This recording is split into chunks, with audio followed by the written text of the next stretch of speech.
বাংলাদেশের সংসদীয় রাজনীতির ইতিহাসে দীর্ঘ সময় স্পিকারের দায়িত্ব পালন করা ড শিরিন শারমিন চৌধুরী এখন গোয়েন্দা পুলিশের হেফাজতে।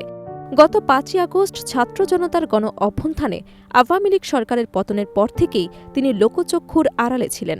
অবশেষে সোমবার দিবাগত রাত ৪:৩০টার দিকে রাজধানীর ধানমন্ডির একটি বাসা থেকে তাকে আটক করা হয়েছে। গোপন সংবাদের ভিত্তিতে ঢাকা মহানগর গোয়েন্দা পুলিশের একটি চৌকস দল ধানমন্ডির ৮-এ রোডের একটি আবাসিক ভবনে অভিযান চালায়। দীর্ঘ সময় ভবনটি ঘেরাও করে রাখার পর ভোর হবার আগেই তাকে হেফাজতে নেয় ডিবি। ডিবির অতিরিক্ত কমিশনার শফিকুল ইসলাম এই আটকের বিষয়টি নিশ্চিত করে গণমাধ্যমকে জানিয়েছেন যে তাকে মিন্টো রোডের ডিবি কার্যালয়ে নিয়ে আসা হয়েছে এবং বর্তমানে প্রাথমিক জিজ্ঞাসাবাদ করা হচ্ছে।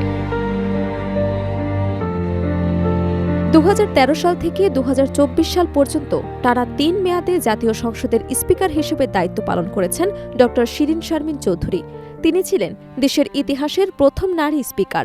তবে ৫ই আগস্ট পট পরিবর্তনের পর আওয়ামী লীগের শীর্ষ পর্যায়ের অনেক নেতা আটক হলেও শিরিন শারমিন চৌধুরীর অবস্থান নিয়ে দীর্ঘদিন ধরে ধোঁয়াশা ছিল। এর আগে তার পাসপোর্ট বাতিলের খবরও গণমাধ্যমে এসেছিল এবং গুঞ্জন ছিল যে তিনি হয়তো দেশ ছেড়েছেন। কিন্তু ধানমন্ডিতে আটকের মাধ্যমে আজ এটি স্পষ্ট হল যে তিনি এতদিন দেশেই অবস্থান করছিলেন। যদিও ডিবি পুলিশের পক্ষ থেকে এখন পর্যন্ত সুনির্দিষ্ট কোনো মামলার কথা বিস্তারিত জানানো হয়নি, তবে ধারণা করা হচ্ছে জুলাই আগস্টে বৈষম্য বিরোধী ছাত্র আন্দোলনের সময় সাধারণ শিক্ষার্থীদের ওপর গুলি ও হত্যার ঘটনায় দায়েরকৃত কোনো মামলায় তাকে গ্রেফতার দেখানো হবে।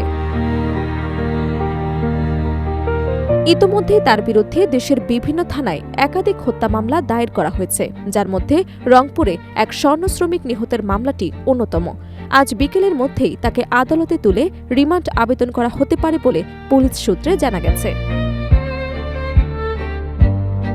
শিরিন শারমিন চৌধুরীর এই আটক দেশের বর্তমান রাজনৈতিক প্রেক্ষাপটে অত্যন্ত তাৎপর্যপূর্ণ।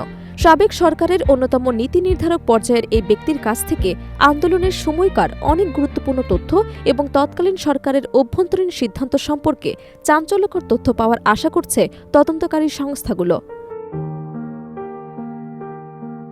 প্রথম নারী স্পিকার হিসেবে তার এই পতন এবং গ্রেফতার হওয়ার ঘটনাটি দেশের রাজনৈতিক ইতিহাসে একটি বড় মাইলফলক হিসেবে দেখা যাচ্ছে। এখন দেখার বিষয় আদালত তাকে কতদিনের রিমান্ডে পাঠায় এবং জিজ্ঞাসাবাদের মাধ্যমে কী নতুন তথ্য বেরিয়ে আসে।